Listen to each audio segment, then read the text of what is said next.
So Cannondale released the new, I think it's called the Trail One. Okay.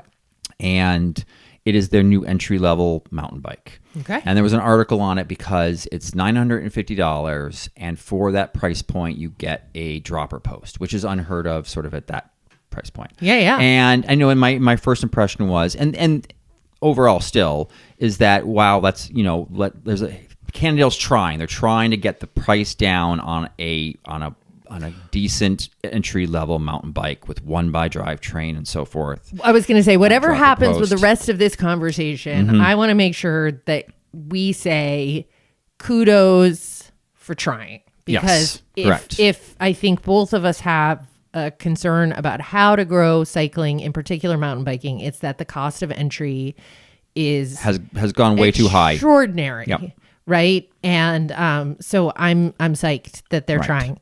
Now what's the issue? So I dug into the specs, and then this is sort of like indicative of it's an example of what I see in other brands and other bikes of what happens. So the Cannondale is using Shimano's new Q's Groupset, CUES. Okay. And Q's is designed to replace a lot of their former entry-level group sets, like Olivio, Acera, and so forth. So the thing is with Q, so Q's comes in 9-speed, 10-speed, and 11-speed versions. Okay. But every single one of those versions uses the same chain, which is an 11-speed chain designed for their cassettes they call Link Glide. Okay. And so this particular Cannondale is a 10-speed version. So it has a 10-speed cassette in the back. Okay. But what you often find product managers doing is speccing, we can save $2, so we're going to use this chain instead of the chain that's designed to be used with this system. And that's what Cannondale did. But Cannondale used the KMC chain, which I use often for my 6, 7, 8, and even sometimes 9-speed systems other than Q's. They're good chains, but they use the KMC 10-speed chain. Well, Shimano's Q's system is designed to use an 11-speed special chain for Link Glide, which is narrower than the 10-speed chain. So here's an example of a product manager who was saving money and doesn't understand bike parts.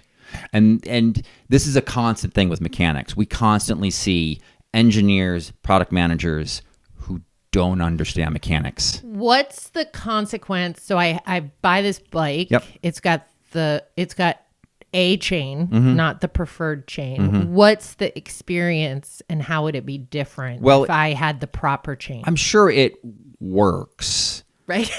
But if you pedal, it moves. Right. Okay. But it is not going to work anywhere near what it should. Like the shifting. It's not. It won't be as smooth, as crisp, as quiet, all that kind of stuff. So it has become increasingly common where drivetrain systems really should have the chains they were designed for. Okay. That is not the case in the past.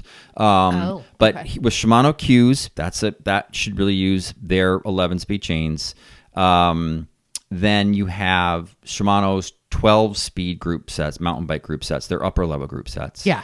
I see a lot of KMC 12-speed chains put on those bikes. Those are okay, but with Hyperglide Plus, of what this is called, it is pretty much a night and day difference on how well it shifts with Shimano's Hyperglide Plus chains. So the good news is, if somebody did buy this bike, already getting it at a slamming deal of $950, right? They could replace the chain. Yeah. It's an easy upgrade. And I have not ridden this, so I don't know how it does with this KMC chain. But it is the wrong chain. The whole point of that is really just that a lot of brands will change the chain inappropriately.